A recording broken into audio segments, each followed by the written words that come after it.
UTA gave us free passes to ride the train from where we were up to Ogden, and then the museum opened up just for our classes, not the general public.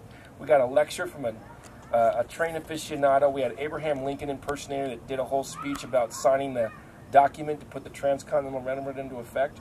So me and the other two teachers arranged all of that, got it all coordinated.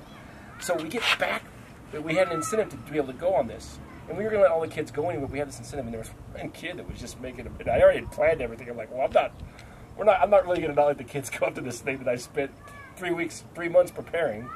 So I had to do all kinds. I'm like, all right, you go get Mrs. So-and-so to sign this paper that says you were a good student today in class. And once he brought that back, I said, okay, you're allowed to go. But yeah. They come back from that field trip, and the kids were all on the playground, and they're like, what'd you guys do? We got to see the shark tunnel, and we got the... What did you guys do?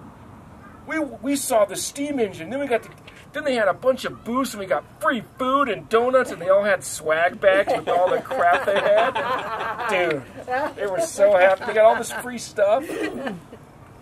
I just felt bad for the kids that had teachers that were unwilling to, I had like 12 parent chaperones. They didn't have to pay for the kids to get on the train. Well, you just get parents. You get 12 chaperones. I had 12 chaperones. I never had a single student with me the whole day. I just monitored everybody else. Yep. And it was awesome. It was awesome. I had great parents. So are you teaching again this year? No. We didn't talk him in. Step and go. And you take another step and you go. Yeah, it's slow. Strictly flew it is F4, really high. Yeah, or F4. Really thin. Reconnaissance F4. F4 modified for so it's got the. So what was your hardest part about your hike? We had the cameras in the front. Yeah, that was quite a trip. Showers. Showers? Lack of? No, there were showers. They were just wet. Yeah, it was so uncomfortable. It was so hard to take a shower. I mean, you just get your stuff, and there's thefts in albergues. There's a rash of people who steal things out of albergues. So I always had to have my important stuff, my passport and my money with me. So I had to go to the shower with me, along with my shampoo and my soap and my lotion and my. The thing I was going to dry off, but then I had a sarong that I was using to dry off with because I didn't want to carry a towel, and a sarong could be used for like 3 other things too. So you have to dry off with this sarong, and you got to keep the sarong from hitting the floor, and then you can never get yourself entirely dry. And it's how it leaked fuel because when it's on the ground, all the joints are loose because when it's flying up at altitude, they tighten up, right? Which is just weird. So would you recommend other people do this? Of course I would. Time in Greenland. And people who do it don't like to call it a hike. They like to call it a walk. Navigate. To walk this. I know. I kept thinking it's a hike too, but yeah. There's many ways to do it. I happen to do it the hardest way. There's many other ways to do this, and easy ways to do it. But it is rigorous, and there are ups and there are downs. There's a lot of ups and downs, and many times we'd be walking along, and we'd see this beautiful city at the top of the hill, and then you'd realize that path that goes up to that place is I'm going to be walking up that. And that happened a lot of times. So how many miles or kilometers did you actually walk a day, typically? Can you comment? Nope. 20, I'd say 22 kilometers a day, and I was doing... That's about, what, 14 or 15 miles? Yeah. It wasn't the Mystics. Yep. Is that what you figured then, wasn't it? Yeah. It was a long way. Minuteman silent. It's a lot. Every single day. That's the part that was tough. And then my companion just didn't have the idea of getting up and getting out in the morning. She wanted to get up and have her cup of tea and relax a little bit before we headed out the door. And I wanted to walk and have get 5 kilometers under my belt and then have breakfast and then continue and do 10 more kilometers and have a nice lunch and then continue on and maybe get where we were supposed to go by 3 or 4 in the afternoon. But sometimes we didn't manage our time well, and so we wouldn't roll in until 5 or 6. And that just doesn't give you enough time. First of all, different if we were branches of the washing military. clothes, which often And when we their got there that specialists late, get we inserted didn't want to wash clothes because we were different too parts of damn the tired. world. But In there's embassies clotheslines as, out there, and you all the know, clotheslines are whatever taken up by all the job people that title got there before So you. they're dual Sometimes there trained. wasn't They're hot trained to water be, left in the you know, showers. travel coordinators or Sometimes, analysts. and you just didn't crap have hits the time fan, to they're trained like to let your body kill recover and rescue after that and do medical long day of work, and they're hiking or trained walking. to So do all kinds yeah, I was, So you know, my I brother's worked Randy's hard to friend, get her up. So the he morning, was working in one morning, as you part of know, his we team, knew that everybody, and he was a the trained people in the medic room with before us were with going to leave like at Special 4:30, and he so said, my friend if was like, we're "We're going to all leave. tasked We're going to with leave before these special 6." missions So around the I'm like, world, okay. every And, one of us should be we'd medically heard that there was a trained place to down a the certain road, degree to you handle know, just emergencies. 2 And so kilometers down the he road was that went given off a for breakfast. So we thought, well, we're just going to walk. We're going to multi-million-dollar get out there. We're going He's to like, get out okay, it's your early. program, run with Well, it. 2 things happened. So now One, he goes around the we'd the gotten in world there the night before, and and make it was sure that further these than we guys are thought. The trained place we were to staying do was medic about 3 rescues and kilometers, things, and they have 4 the kilometers latest past where gadgets we to help thought them we were going. in their theaters So in of our operation. heads, But they're, you know, we were he's like, going to be they only don't wear doing a 22 insignias, they don't kilometer wear day, but it uniforms, turned out they to be a work as 26 civilians in kilometer the embassies, day. but And so we they were get really attacked. tired when we got They there, are and I ready to go, ready set to my roll, be in the poles mission and rescue in the and all office, that. and that was the It's just- morning it's that when we left that fascinating. early, There's so many these things that- people had no one there. There was no one in the office, and the office was locked, and I couldn't get my hiking poles. This is the second. There's 2 kinds.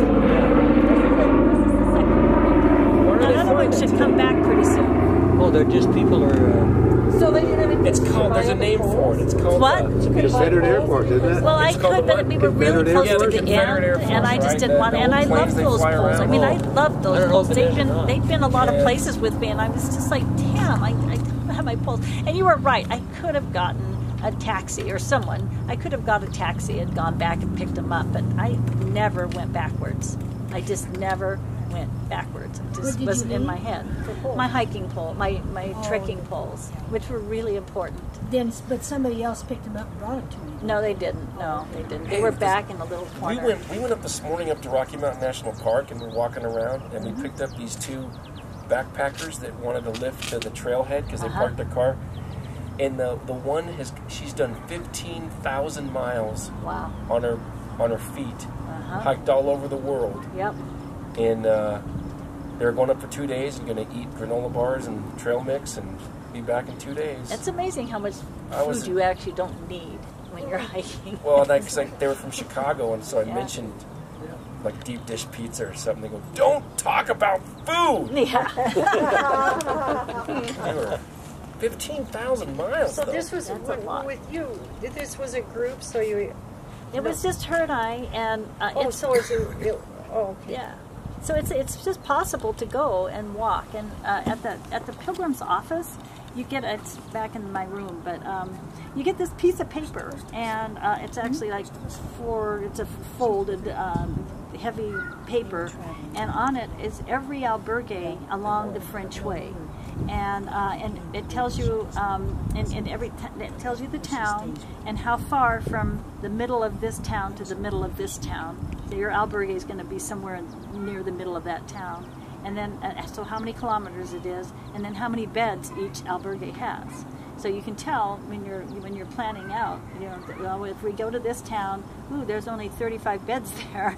Maybe we're really slow hikers. We're probably not going to get a bed there because there's all these other fast hikers that get up and walk way faster than So there we are other do. people doing this. Yeah, there are as well as you. Yeah, and lots your of friend. people. Yeah, Yeah, yeah. yeah. Okay. 300,000 a year. I mean, It's it's a incredible. lot of people. Yeah. Yeah, But you set your pace. I mean, yeah, we set. go Yeah, and you set your pace. That's right. And so we got into a town and we got the last bed. It was a double bed in a place. We got the last bed in that town one night when we got in, and that was frightening because I could not believe that every bed in this town was filled up, but it was. Every bed was gone. Even the ones in the expensive hotel, everything was gone. So, and we would have had to go 5 kilometers further down the line, and I heard from somebody else who came in after us that day that they went to that town, and that town was full when they got there too. So they had to actually get a taxi and go to the larger town down the road because we were just in a wave of people. A bunch of people had started. It was Holy Week, so there was just a lot of people Speed up. going. get past them. Yeah, all, well, and start over. I would have loved to do that, but my companion wasn't capable of You're doing like, that. time to sprint. Let's go. You're not allowed to camp, right? There are camping spots, but they're kind of few and far between. But there are people who camp. Yeah, there are people who carry a tent and camp. So, but Spain has some pretty stringent camping rules. Yeah. So you have to kind of camp around. I know a lot of European countries don't allow it. Yeah, except Norway. Norway, you can camp anywhere. Well, that makes sense. Especially in the winter, you can camp anywhere you want. Any dang place you want. 50 meters from somebody's house. You can camp anywhere, but it has to be 250 Just don't meters from speak somebody's Russian. house. You're Yeah. okay. Camp So anywhere. I just learned that fact the other day. That's even further than the homeless. Yeah. Because the homeless, according to some friends of mine and my personal experience, can sometimes be that porch. Oh, jeez. They're just camping. So, Guy, when she mentioned that she was wearing hiking boots, you said, I need to talk to you. What would you have suggested to her? Well, we don't wear hiking boots. We wear shoes like those. Yeah. Just And, comfortable and shoes, right? boots. Boots can cause It says problems. 1 pound on your foot is equal to 5 pounds on your back. Really? So if you've got boots, you're just carrying a ton of extra weight, Yep. and for no reason. And they're already ultralighting because they don't carry camping gear. Right. So there's no I wouldn't real call it reason to. ultralight. I didn't ultralight. I was pretty. Well, okay. So the other thing that happened is better all the time. it is traditional. You know, It's a the thing on the way to carry. support. There's a spot called the Iron best Cross. walking shoes. In the cruise de Ferro. you know, they're And Nike it is Monarchs. a thing The to impact carry a on rock those to feet. the Yeah. Cruz I de mean, they Ferro. just get better These all aren't the them. time. And These so are I just for, thought, like, if I'm going to carry a jogging rock, stuff, it's but not going to be a little rock. those Monarchs. To me, I that always was see like what one of the people most wear. meaningful things about doing this. They're so comfortable You know, for it used to walking, be but that they're you would heavy, carry so the you don't rock wanna- for penance. No. But Oh, yeah, my and I favorite wasn't shoe. looking for penance exactly, but I just thought if I'm going to carry a rock, I'm going to carry a rock. And so I Right. carried a rock that was this big. So my pack was 20 pounds, 20.1 pounds. Well, that qualifies as ultralighting. Yeah. Yeah. Well, I don't know. Yeah, Rhiannon used all to up. camp at 18 pounds when she used Well, I to has a hike. question. Are you waving at me? Yeah. You want me to point this at you, No, I huh? don't want you to point that out. I want to find out if you buy if you have wearing shoes like this to hike, will they last 500 miles? If you're hiking 500 miles, will they last? Yeah. I Yeah. don't think Although I can't speak from firsthand experience, my longest is 240 miles, And they last? and they did fine. A lot of people talked about taking their Solomons, their Solomon trail shoes, and Just had other a things. I actually use shoes that are about half as heavy as those. Oh, really?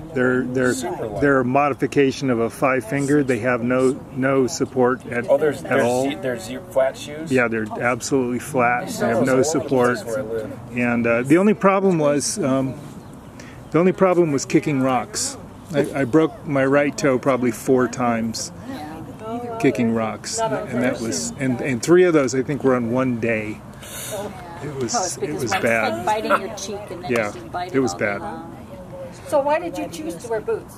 Well, because I hike in boots all the time, Okay. and I've done all my hiking in boots. Yeah. And I was carrying a backpack, and it wasn't a heavy backpack, but I feel like I need this support.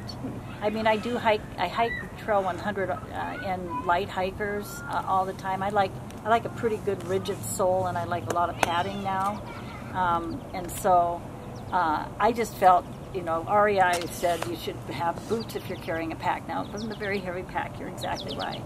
I didn't have any problems with my boots, so I was okay. My friend had terrible problems with her boots. Yeah, but you wore Yeah, your when we did our 240 miles, 2 people wore boots. The only people that got blisters were the 2 people wearing boots. Yeah, And the only person that sprained his ankle was wearing boots. yep. Everybody else had Did just no fine. problems. Yep. And we hike a lot in the Sierras, and there's a lot of water. And unfortunately, the guys with boots had to stop, take off their boots, Yep. try and negotiate a fast-moving creek in bare feet, which was really exciting. Took a long time. Whereas That the water's rest of not us, warm because we've got shoes that dry and we wear merino wool socks, we just walk through it Yep. and then just keep hiking with wet feet. and within an hour or so, everything's dry. You just really can't hike with wet feet and boots. Well, you can't. Well, you can't hike in wet boots, is what you can't, because you'll ruin them very quickly. Yeah. But these shoes are made to be wet, so they don't care. What kind of shoes are they? What's that? What kind of shoes are they? They're called Merrell gloves. They're really light. But a lot of, I'm the only guy that wears the super light Merrell gloves. Most of them wear shoes like that. But they don't have an awful lot of arch support, do they? No. These have air. These have air support and everything. These are, Yeah, Nikes. Yeah, and that's the other. and these at the outlet mall, these are like $40. These aren't that expensive. But see, it's kind of interesting because there's a really great book called Born to Run, which teaches you a lot about how your feet work. And what it turns out is it's far better to wear shoes that don't support your feet and build up the muscles in your feet, and than to wear shoes that support and never build those muscles up. So what I do is I've always hiked in what are called 5 fingers. They're just like gloves for your feet. They have no support of any kind, and I can go up to 10 miles in those. And that's built up my feet. When I started doing 5 fingers, about 3 months into it, my foot changed size from 11 to 10 and a half because my arch actually pulled up. And so it actually strengthens your feet. You didn't have any problems with like shin splints or anything, or your arches didn't ache or anything like that? You didn't have any? No, you have to work up for it. The thing, you don't go out and say, okay, I'm going to put on my 5 fingers and go slam off 10 miles. You go out there and you work it up. And, I worked up at start at 3 miles and then work up over time to 10, work up over time to 20. I had a hard time hiking in anything other than my boots when I came back. I couldn't walk in other shoes. They hurt. My feet had gotten so accustomed to those boots and the support of the boots that my feet were just like, oh, Yep. So, and I will say, when I came off the John Muir Trail, both of my feet were about that thick. They were just the buffest, gnarliest feet I'd ever seen in my life. It's like, that's weird looking. Yeah. Because they had so much musculature. And in the early parts of the hike, I'd have to avoid rocks. By the end of the hike, I'm just walking over rocks. I don't care. I don't feel them. Nothing. Yeah. This rock, I ended up changing insoles, and my feet would just get to the point at the end of the day where if I hit a stony part of the trail, I was just like, oh, damn, this is really hot. This is going to kill me because it just hurts. I never. Go over the first day. You go up a hill and then you go down a lot. The Pyrenees are not hills. Yeah, well, okay. You go up a section of the Pyrenees and then you go down, and there's a section that you go down. I'd say about 2.5 miles of just downhill. And not only was it downhill, but it was rocky downhill. And had I been paying attention and really scouted out the trail ahead of time, I could have taken a road down. It was a little bit further, but it would have been such an easier walk. But we just went down. The road went like this, and we went down and cut that road, and it just went down. And yeah, it is. And I have been working really hard on learning how to go downhill fast instead of slow, because you're putting a lot of pressure on yourself to go down slow. So I kind of trotted down that hill, but I was carrying my full pack. I mean, everything I had, nothing had been used really yet, my full pack, and I think I probably damaged myself then. And it showed up a few days later. So when they run the Hood to coast, from the top of Mount Hood down to the coast, they always put their very strongest walkers on the down Mount Hood. Yeah. Always. My son and his wife have done that twice. Have they? Really? Yep. Always the top ones they start at the top. Oh, because it's a relay. It's like Ragnar. But Christine's done the rim to rim. They do. What? How many times? Well, yeah, but I don't do it all at one have a time. team. I do it and stay overnight 2 nights and then hike out. Do like So I've done it stretch, 6 or 7 times. Yeah. difficulty levels. And now Like 15 I could have people. probably come back and taken a month to recover, and I know I would have been able to do the rim to rim at one day. I was just like, damn, I could do that now. It's 22 miles. It would kill me, but I wouldn't have to get up the next morning to go hike. I could do it. I just thought, I could do it now. But now I'm way out of shape. Everybody, you know, you drive around my neighborhood, everyone's got ragdoll. And he was running, and the lightning struck him and went through his head, at his feet. Yeah. A forest person came along, revived him, which was the worst thing he could have done. Oh. And they life-flighted him to Billings, and Chris got to Billings, and she said, no, pull the plug. Yeah. He's not going to be, I mean, she's a nurse, and a very well-educated nurse, and she just said, he's not going to He's not going to have a quality life. he's never going to have a quality life. He'll never have a brain. And they pulled the plug. It was very hard and very sad, and he. But it's the smartest thing. Really? But, Just be a vegetable the rest of his life? yeah. She showed me his hat and his shoes, and his shoes literally had holes in the bottom of his running shoes. His hat had a hole in it.